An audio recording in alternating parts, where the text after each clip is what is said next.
sudah membayar hutang. Terus yang ketiga jurnalnya, ya udah ketika membagikan sisa uang kas tadi ke masing-masing sekutu. Sampai sini ada yang mau ditanyakan? Jadi kalau laba gampang.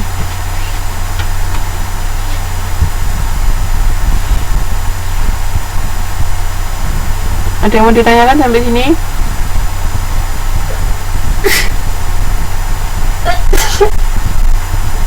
Halo, ada yang mau ditanyakan?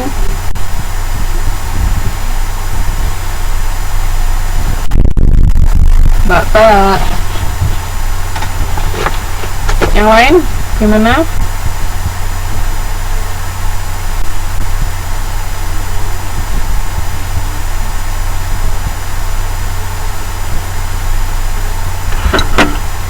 Oke.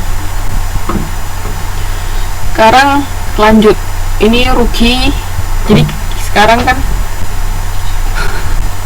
kecepatan ya Mbak. Ada yang nggak paham di bagian mana Mbak?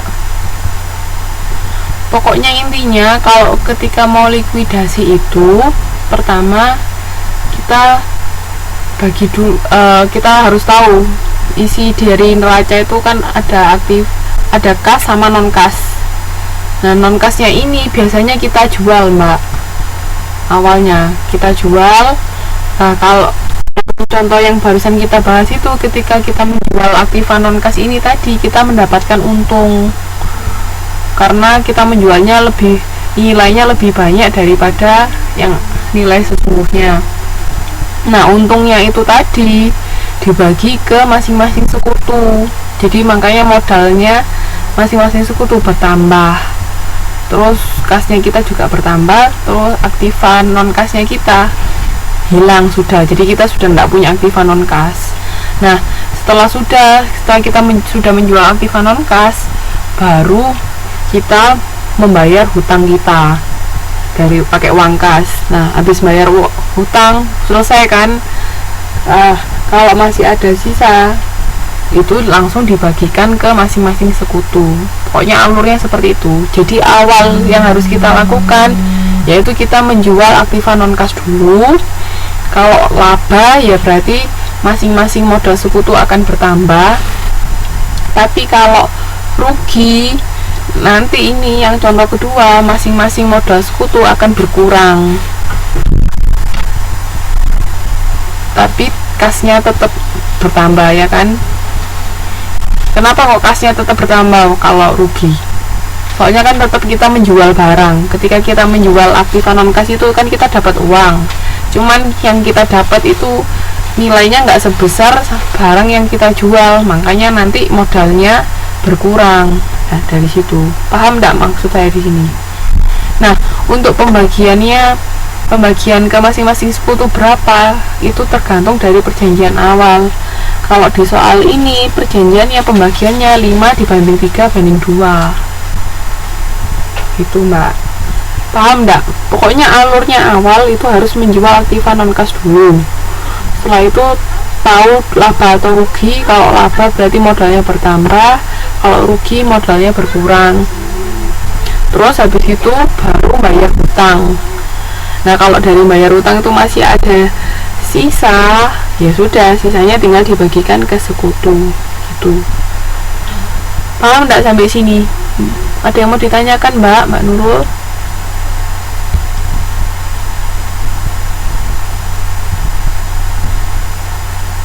Mana?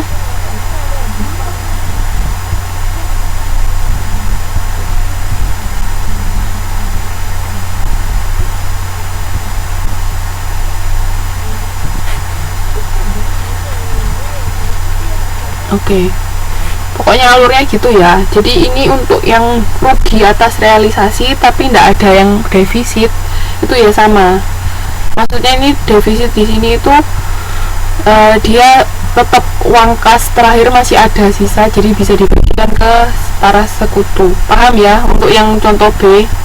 Jadi cuman bedanya kan tadi itu laba modalnya bertambah, di sini yang B ini rugi modalnya langsung berkurang, itu makanya berkurang 25.000, berkurang 15.000, sama berkurang 10.000. Itu yang di halaman 6.42.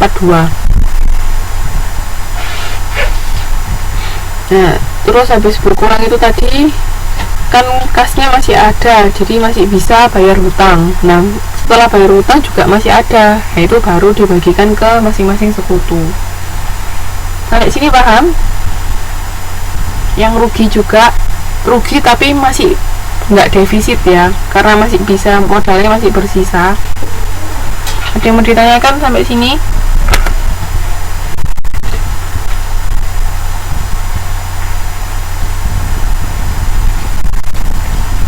Gimana, ada yang mau ditanyakan sampai sini? Kita masuk yang defisit. Yang defisit ini yang agak sedikit bulat.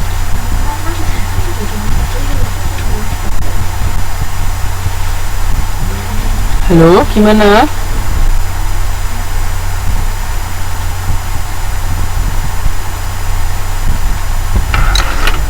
Lanjut ya. Nah, kalau yang tadi itu kan masih ada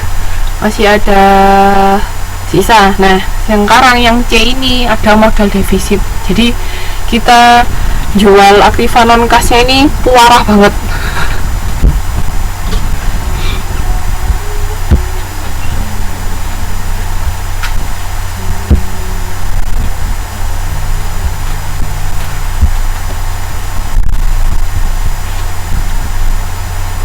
Halo, di sini maksudnya parah banget, jualnya tuh bener-bener mau menimbulkan rugi yang sangat besar bagi perusahaan. Nah, di sini bisa dilihat ya, untuk di halaman 6.43, jadi si aktiva non kasnya ini cuman kejual 10.000.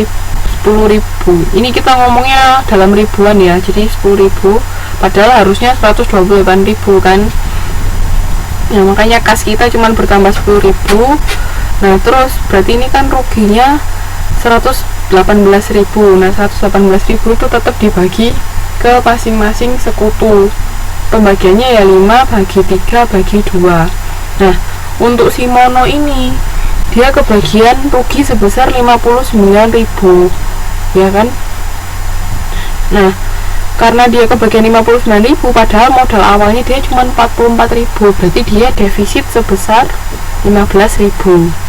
Nah, untuk yang Nuri sama Opong mereka masih belum defisit karena pembagian ruginya masih di bawah 44.000. Jadi mereka masih ada, si Nuri masih ada 8.600, si Opong masih ada 20.400. Nah, setelah itu mereka membayar hutang sebesar 18.000. Jadi ini 32 juta dikurangi 18.000 ketemu 14.000. Itu 14.000 nya nggak min ya, masih belum min. 14.000 nya masih belum min di situ. Oh, no. Saya tahu. Di situ benar min. Kenapa kok min? Karena dilihat di situ kalau si modal Nuri sama modal Otong ditambah itu kan 28.000, makanya kurang nantinya untuk pembagiannya. Nah, terus habis itu di situ bisa dilihat lagi ini pembagiannya. Ini dilihat di sini. Nah, dari 14.000 sisa kasnya tadi, kasnya kan 32.000 awalnya, terus dipakai dibuat bayar utang 18.000 ya toh. Nah, sisa kasnya 14.000. Padahal kalau Nuri sama Otong dijumlah itu lebih dari 14.000. Gimana caranya? Kita lihat di halaman 6.44. Di situ dibayarkannya tetap dibagi itu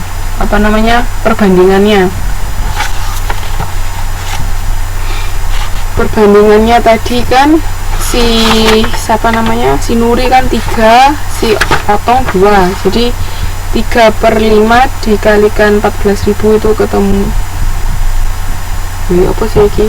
Bukan itu 6 juta